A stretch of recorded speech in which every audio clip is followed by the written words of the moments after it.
All right. Hello, Bravery Lab. Welcome to our first ever Roots and Wings series.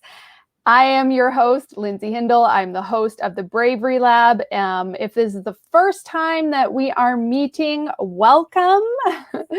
I am Lindsay. Again, I'm a confidence and follow-through mentor for highly sensitive, ambitious, perfectionist-prone humans.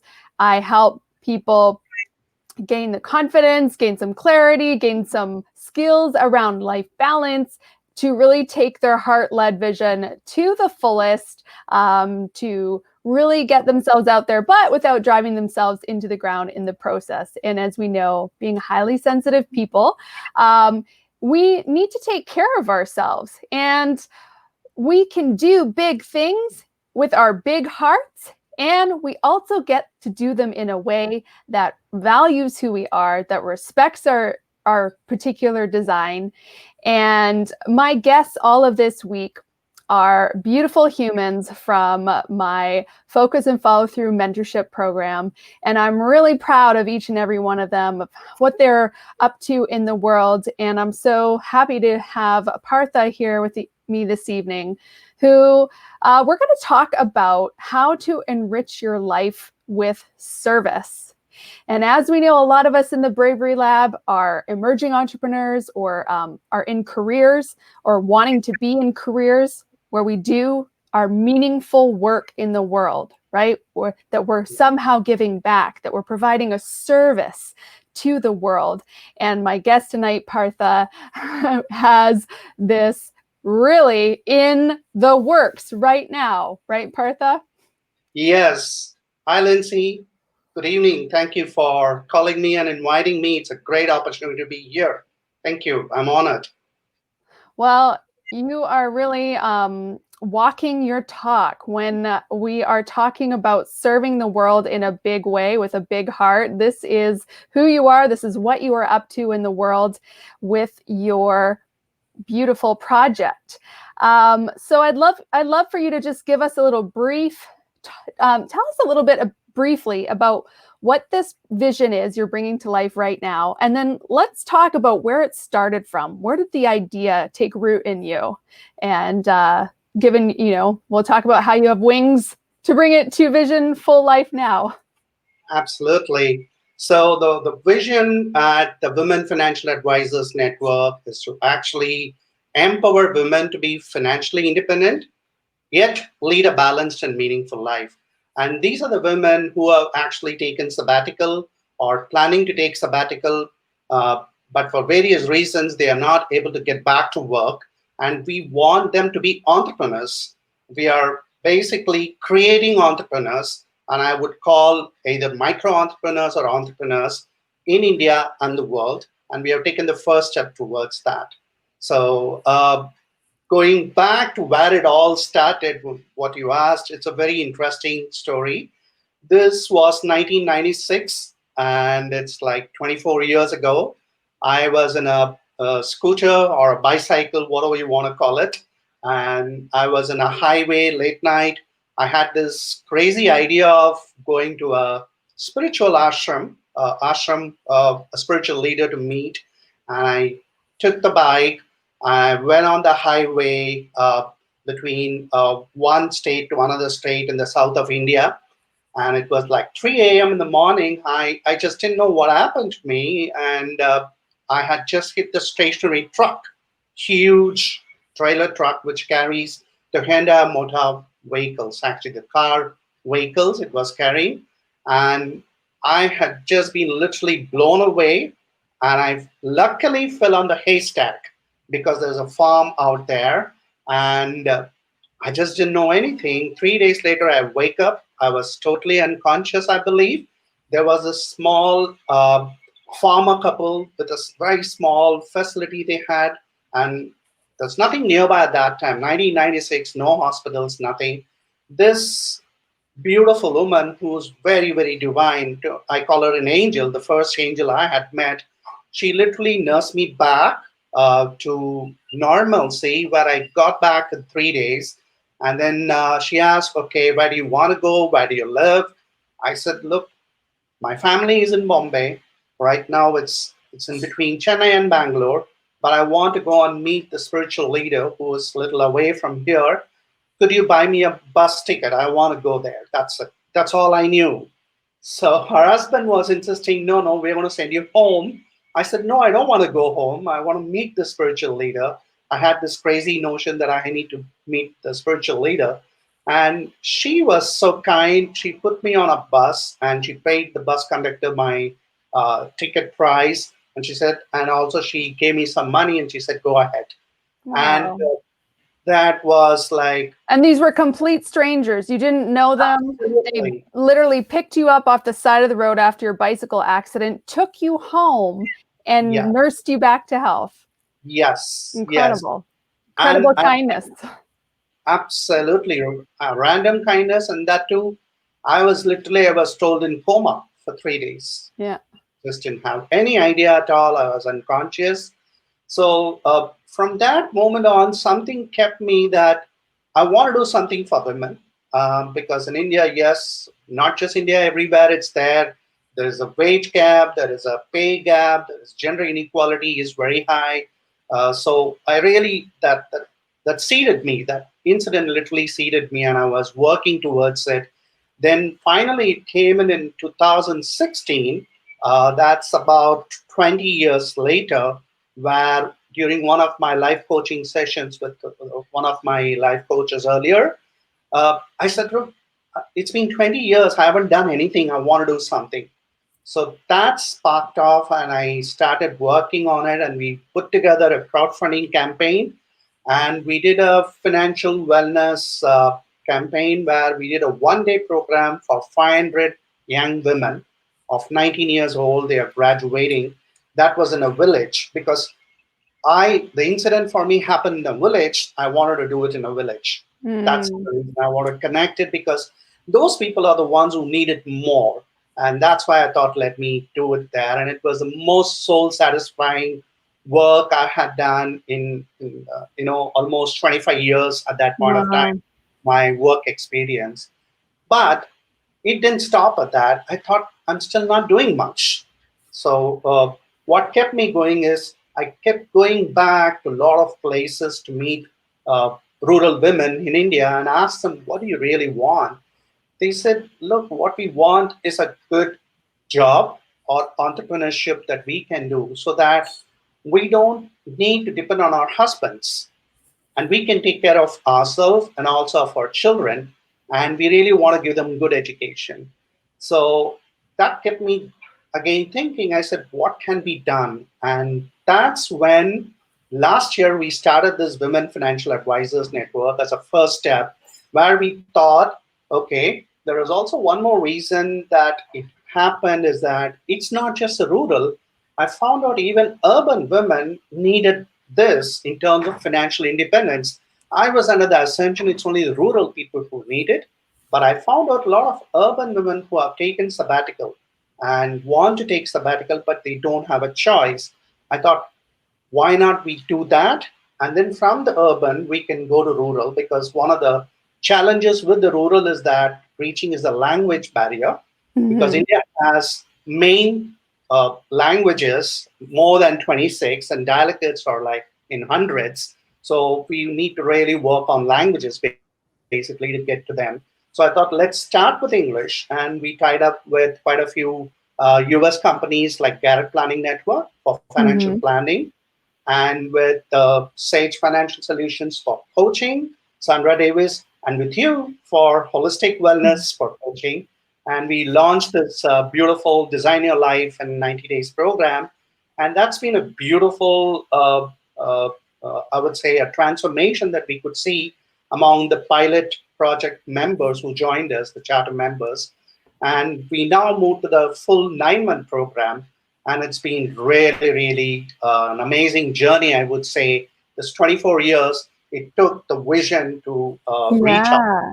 So let's just give that a minute of space Yeah, here and let that sink in for anybody who is considering, taking this little seed within them, a little root, and finding that root and growing it into a manifestation, like manifesting a small vision that is very soulful and heart-led to them, just like you did.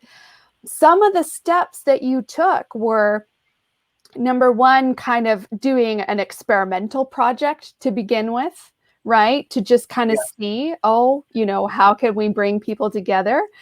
Then the second thing you did was you really got out into the community and you started just talking to people.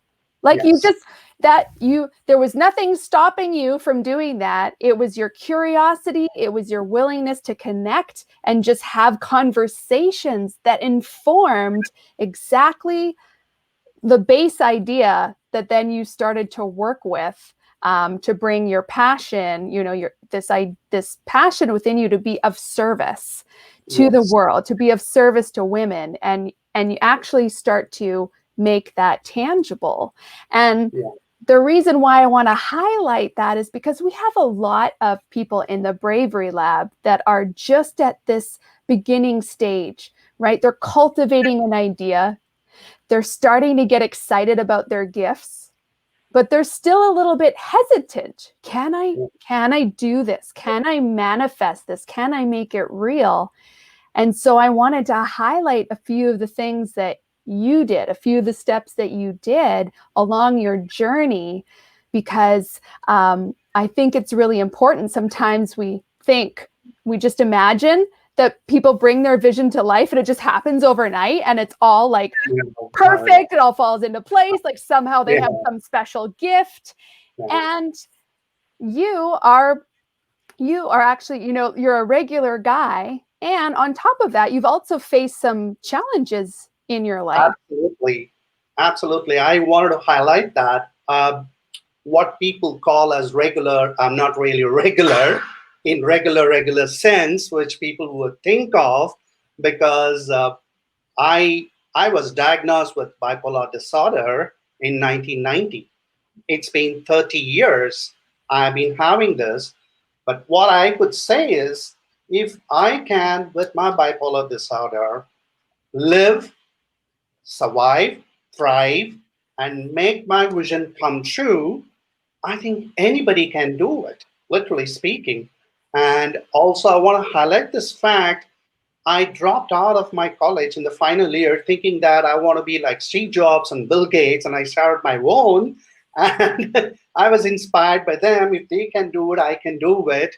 But then, yes, it took a while to realize in India that if you really want to do it with no capital and nobody supporting those times in the early 80s, you will need to get at least a graduation. And it took me 8 years to get my graduation. In India, you can finish graduation in 3 years.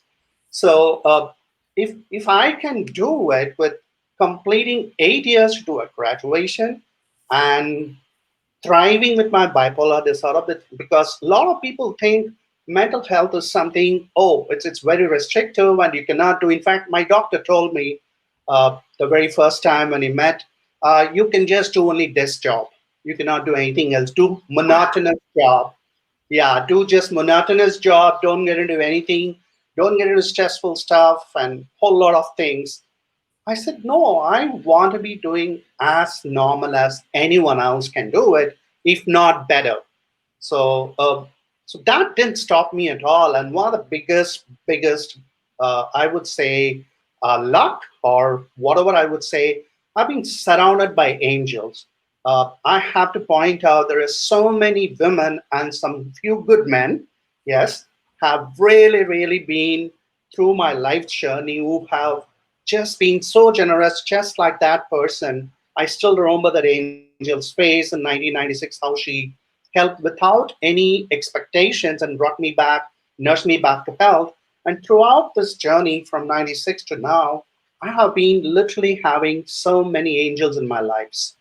And I'm really grateful. That's why I find, to me, all women are very divine. And I find they are more compassionate and they are more conscious human beings, and they really are empathetic, and I really wanted to be doing something for them. And maybe that's why I have so much of feminine energy in me, and I'm so vulnerable, and I really wear my vulnerability on my sleeves, literally speaking. And that's really, and the curiosity and asking people for help has literally helped me. And I've gone to everyone, whoever it is, with no fear. Hey, this is what I want. This is my big idea. Can you help me?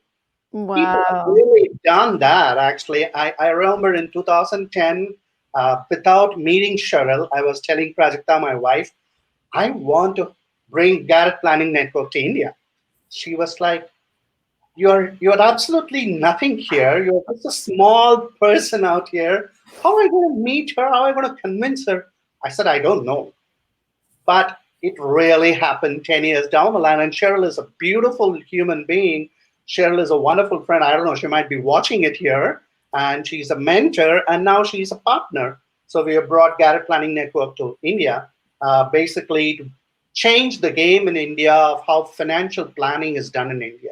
We want to serve a lot of underserved people on a fee only basis. A lot of people work on commissions. We don't want that.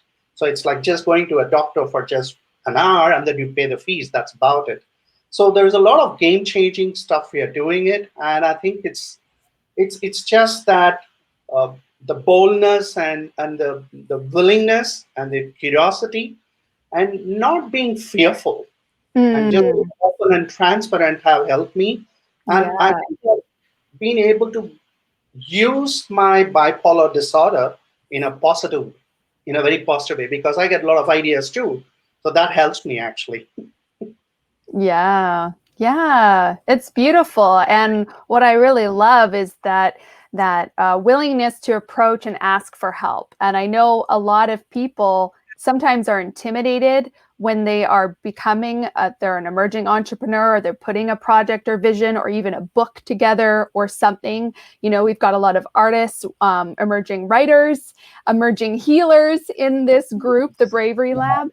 And Yes. I think sometimes people are inhibited, are fearful of maybe looking dumb if they ask for help, or looking unprofessional if they don't know everything. And what I'm hearing from you is actually your willingness to just ask for help and not be held back by fear, and that has really actually helped you leap bounds towards getting your vision manifested in the world. Yes. And I see that the more you meet the really, really the big people you want to really go and collaborate or work with them, they're happy to help. It's just that we just need to pick up the phone or write an email and ask them. They're willing to actually. I don't know why people are scared about it.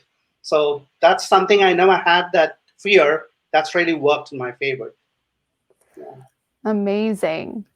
So the Yeah. theme of our series this week is roots and wings. So what has really rooted you, Partha, all this time? That's sort of been something that you keep, maybe an affirmation or something that you keep rooted in, that keep coming back and back to propel you forward, to keep that fire burning, to keep that courage and persistence up. What is one of your roots?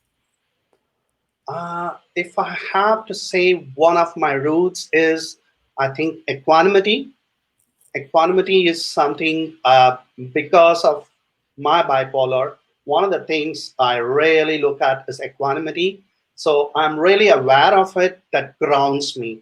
So it's good to fly.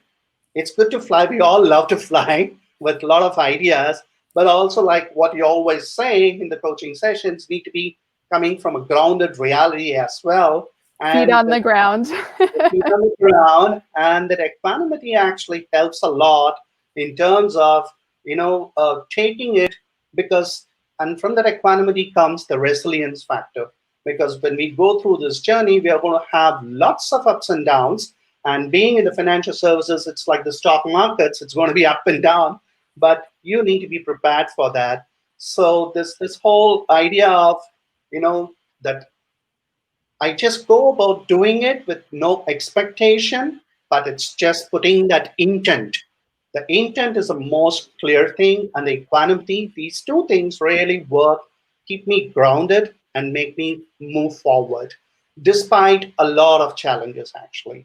So I would say, if I have to say the roots, it's equanimity and, literally speaking, putting that intent out and just leaving it to the divine to literally take care of it. Yes, yeah. A lot of intent and focus in terms of having a vision, and yet also that surrendering of how Yeah. exactly it's going to look, and surrendering to the idea that there's some, the collective or the people or the places, the pieces will fall together somehow. Yes, absolutely. I mean, I dreamt of in 2010 the joint venture with Carrot Planning Network. It has taken 10 years. I didn't give up. But the thing is, it was a very slow process. It's all focused on relationships. I believe strongly in relationships. When you focus more on relationships without expectations, things will automatically happen. Not focusing on transaction, but focusing on relationship.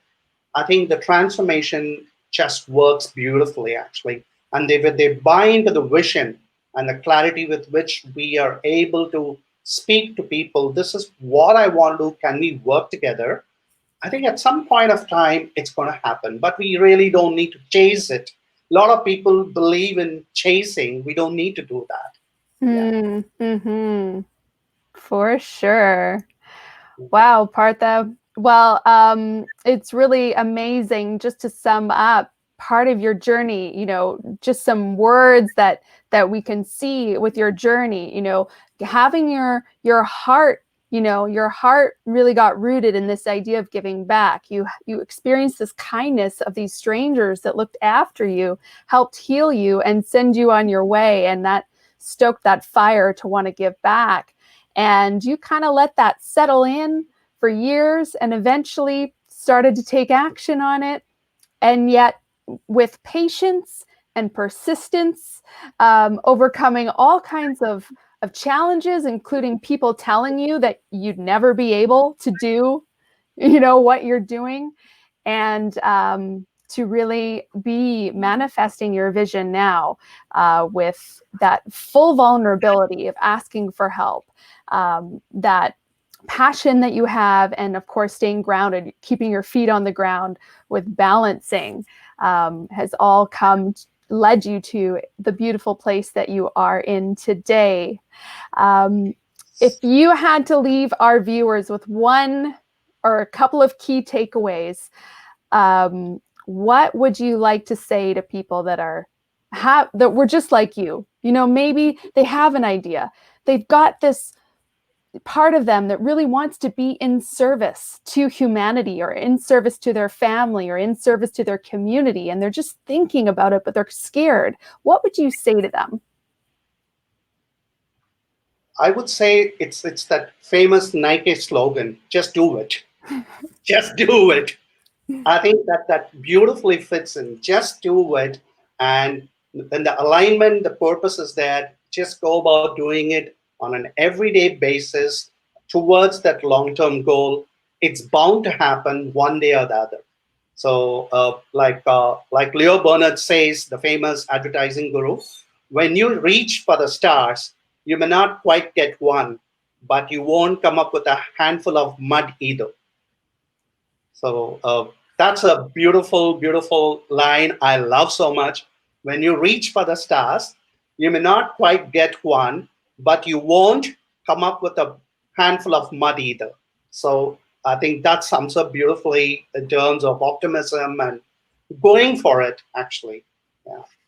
Wow, that is perfect. I love that. We're going to go out on that note. What a beautiful, beautiful saying indeed. Absolutely gorgeous. And so thank you so much, Partha, for showing up and sharing your story tonight. I think it's going to inspire a lot of people. And also, if you have questions for Partha about his journey, for sure he'd be willing to answer them. Really happy to. And tomorrow, I will be interviewing another mentee from my Focus and Follow Through mentorship. We'll be doing this all week. You'll get to meet several of the beautiful humans that are doing amazing things in the world.